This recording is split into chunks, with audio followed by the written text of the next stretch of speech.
Olá, pessoal! Nesse episódio de Veículos e Histórias, vamos conhecer uma das mais emblemáticas e polêmicas empresas nacionais, a Gurgel, que foi uma fábrica de automóveis 100% brasileira e chegou até liderar o mercado nacional no segmento de jipes. Mas a empresa fundada pelo criativo e incansável João Gurgel acabou sucumbindo nos anos 90 e findou com o sonho de ter uma sólida e potente corporação automotiva no país. Mas antes de começarmos a contar essa incrível e triste história, eu peço para que se inscrevam no canal e ativem o sininho para sempre acompanhar nossos conteúdos. Então, vambora!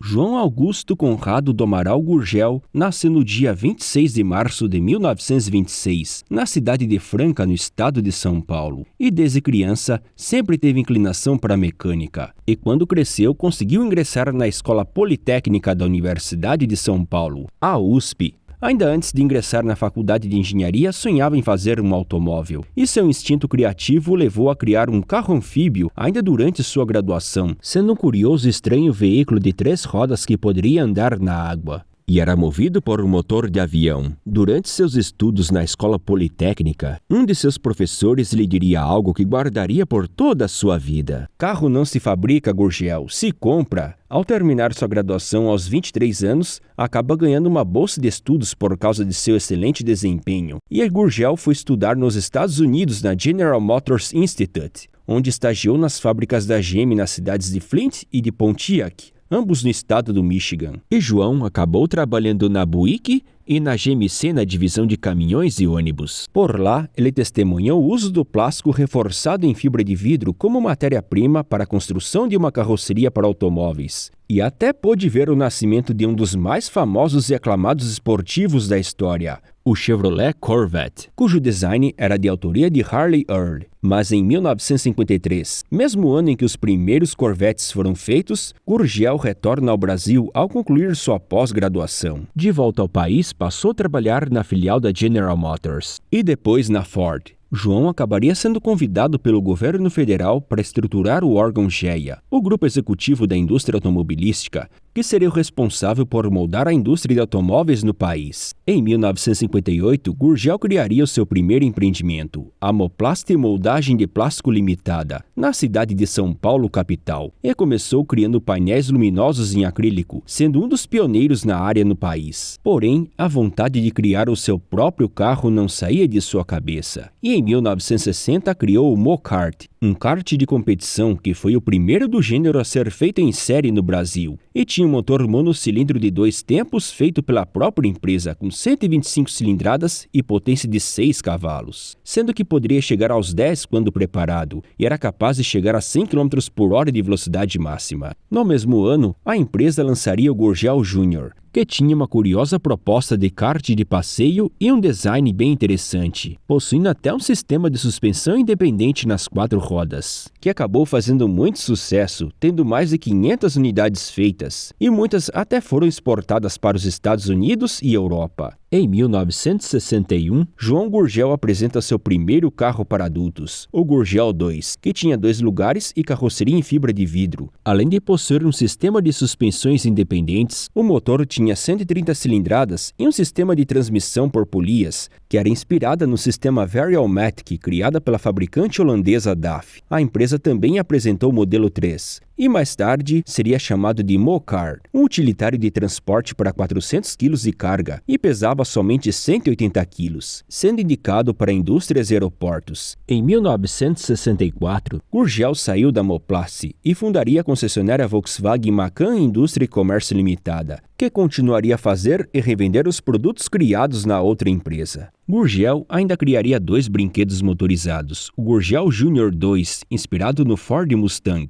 e o Minicar Manguia, sendo a primeira réplica de um carro de verdade. Durante sua estadia como revendedor Volkswagen, Gurgel conseguiu um acordo com a empresa em fornecer chassis, já que agora queria realizar o sonho de criar e vender automóveis para o público adulto. Em 1966, apresenta o Gurgel 1200, um carro em fibra de vidro que lembrava um buggy e tinha 4 versões: a Chavante para transporte de pequenas cargas e os modelos de passeio Ipanema, Enseada e Augusta. O carro usava o Karmann-Ghia como base, porém seu motor era o Volkswagen 1200 da linha Fusca, mas os motores 1500 e 1600 poderiam ser encomendados como opcional. Após se desentender com os sócios da Macan, João decide sair da concessionária. E no dia 1º de setembro de 1969, funda a famosa companhia que levaria o seu sobrenome, a Gurgel Indústria e Comércio de Veículos Limitada, que ficava em São Paulo, capital. A empresa continuou a fazer os modelos 1200, porém, o ritmo de trabalho era lento, com produção de 4 carros por mês. E em 1970, foi feito o QT, sigla para qualquer terreno, que poderia receber como opcional uma curiosa caçamba para transportar cargas. No entanto, a maior novidade era o Selec-Traction, um sistema simples e engenhoso de bloqueio de diferencial, que consistia em freios de mão individuais para as rodas traseiras. Caso uma roda patinasse em falso, bastava travá-la e a força de tração iria se transferir para a roda com aderência, sendo suficiente para tirar o carro de muitos atoleiros.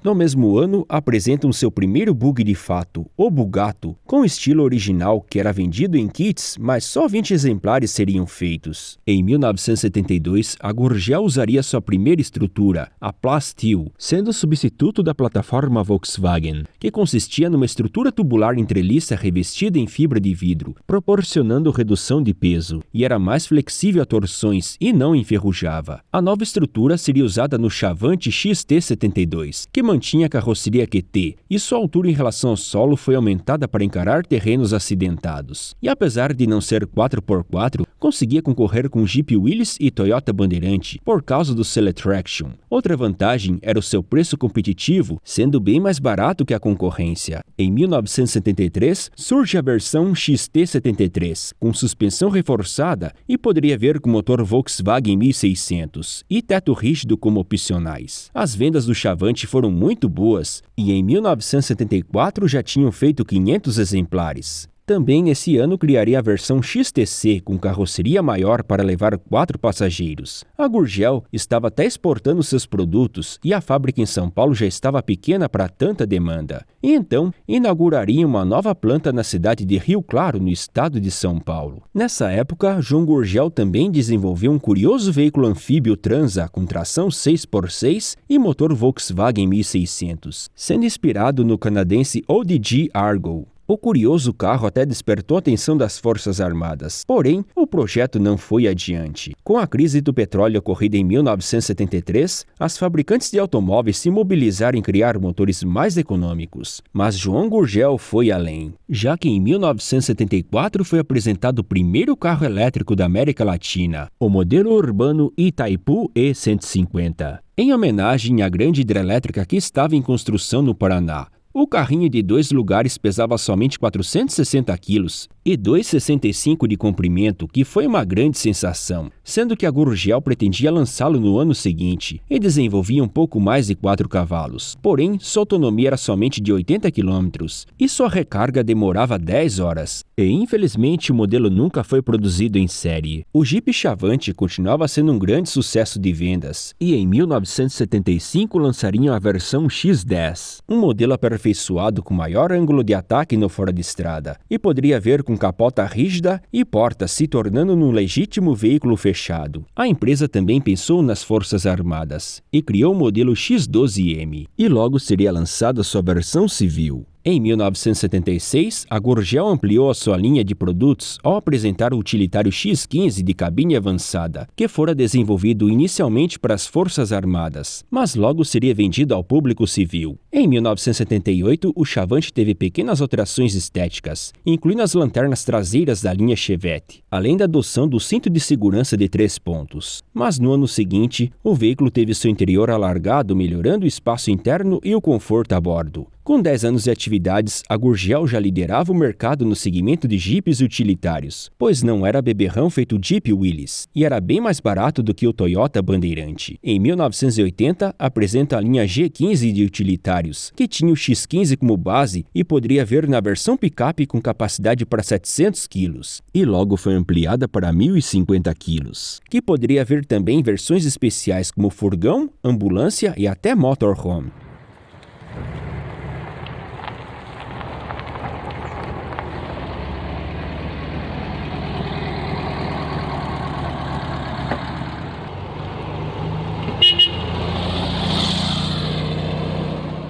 Em 1982, apresentaram a versão melhorada do G15, conhecida por G800, que tinham linhas mais suaves e arredondadas. Usando o G800 como base, apresentaram o Itaipu E400, sendo destinado às concessionárias de serviço público como telefone, gás e eletricidade, com carga útil de até 400 kg e autonomia de até 100 km, e aproximadamente 100 exemplares seriam feitos. Nessa época, o X12 teve sua frente modificada com uma falsa grade dianteira. Em 1983, a empresa lançaria o seu primeiro carro, o pequeno XEF, com apenas 13,12 de comprimento, também chamado de Chef. Tinha uma proposta muito interessante, podendo levar 3 passageiros como numa caminhonete full size. O modelo era muito leve, pesando apenas 680 quilos, e desenho que lembrava um pouco os carros da Mercedes-Benz, e tinha o intuito de ser um urbano de luxo. Porém, o modelo estava longe de atender a proposta, com um acabamento muito simples, não tendo nem mesmo um ar-condicionado, e foi vendido a um preço altíssimo, sendo superior a carros de prestígio como o Passat GTS Pointer. No ano seguinte, apresentariam a picape Itaipu E250, que usava o XEF como base, mas o modelo acabou não entrando em produção. Em 1984, lançariam um novo produto, o Carajás, que foi o primeiro carro da empresa a vir com motor dianteiro de refrigeração líquida, sendo o modelo 1.8 que poderia ser a gasolina ou a álcool, ou 1.6 a diesel, sendo que todos eram de origem Volkswagen, e introduziram uma outra inovação, o sistema TTS, ou Torque Tube System, cujo câmbio era montado na traseira separado do motor e da embreagem. A capacidade de carga era de 750 kg e tinha suspensões independentes e sistema Selec-Traction, que foi um grande sucesso de vendas. Nessa época, a Gurgel tinha liderança absoluta no mercado de jipes, correspondendo a 81% nas vendas do Brasil. No mesmo ano, o G800 foi reestilizado, passando a ver com nova frente e 4 faróis quadrados. Nessa época, para captar mais recursos, a Gurgel abre seu capital se transformando numa sociedade anônima. O modelo XEF, ou Chef, foi um fracasso de vendas e saiu de linha em 1986, vendendo somente 145 exemplares. Porém, João Gurgel já estava pensando em um novo projeto de automóvel e acabaria desenvolvendo seu próprio motor. Baseado no bicilíndrico do Citroën Chevaux, criaram um boxer de 800 cilindradas com refrigeração líquida que seria chamado de Enertron e desenvolvia 32 cavalos. Esse motor, aliado ao novo carro que estava sendo projetado, pretendia ser muito econômico. O veículo em desenvolvimento tinha o codinome de Senna, sendo sigla para Carro Econômico Nacional. O modelo em questão só ficaria pronto em 1988 e ficaria conhecido como BR-800, que pesava apenas 450 quilos e tinha somente 13,15 de comprimento.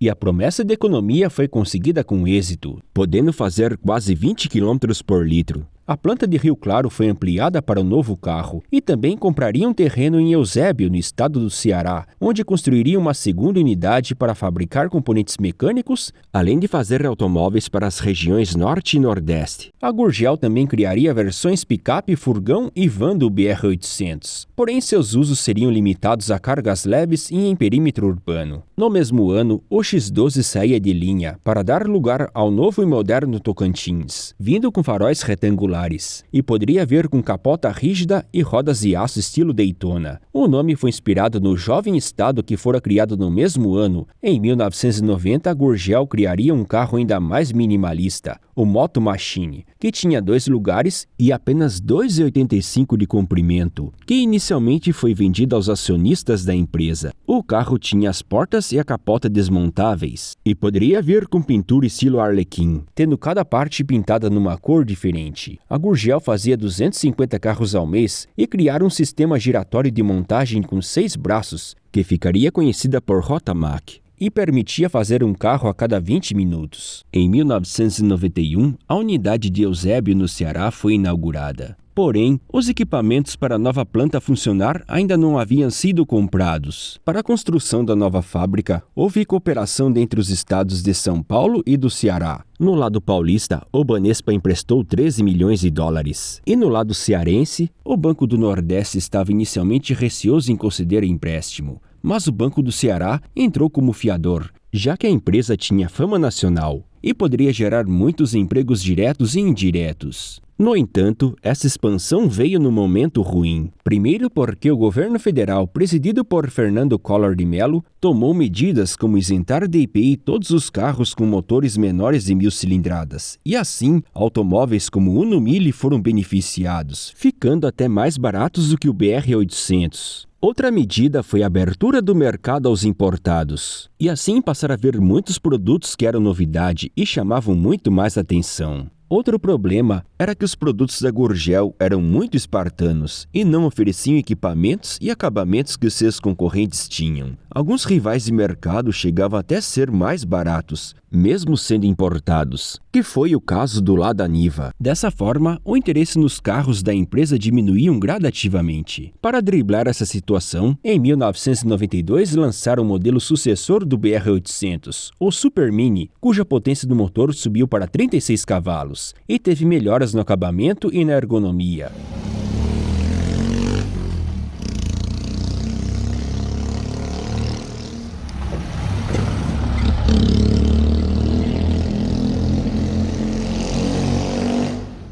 Também foi apresentada uma versão maior e mais robusta denominada de Supercross, sendo um precursor dos aventureiros urbanos, mas não chegou a ser produzido, já que nessa altura a Gurgel já estava com muitos problemas em sua própria estrutura administrativa. Simultaneamente, os governos do Ceará e de São Paulo suspenderam seus apoios à empresa, sendo que os respectivos governadores tinham firmado um acordo de cooperação irrestrita para a execução do Projeto Delta, um modelo que seria a evolução do Super Mini, e tinha chassi aparentemente em alumínio, e o resto da carroceria em fibra de vidro. No futuro, os planos seriam de produzir as mecânicas no Ceará e as carrocerias em São Paulo. Com o fim do apoio, a empresa caiu num turbilhão de dívidas. Em janeiro de 1993, a crise caiu sobre a fábrica, sendo que a produção de veículos foi paralisada por falta de pagamentos. O impasse entre a organização e os funcionários perdurou até junho, quando a Gurgel pediu concordata preventiva. A falta de peças de reposição passou a bater sobre as concessionárias, sendo que a principal de São Paulo encerrou suas atividades ao final do ano. No entanto, João Gurgel tentava continuar com o Projeto Delta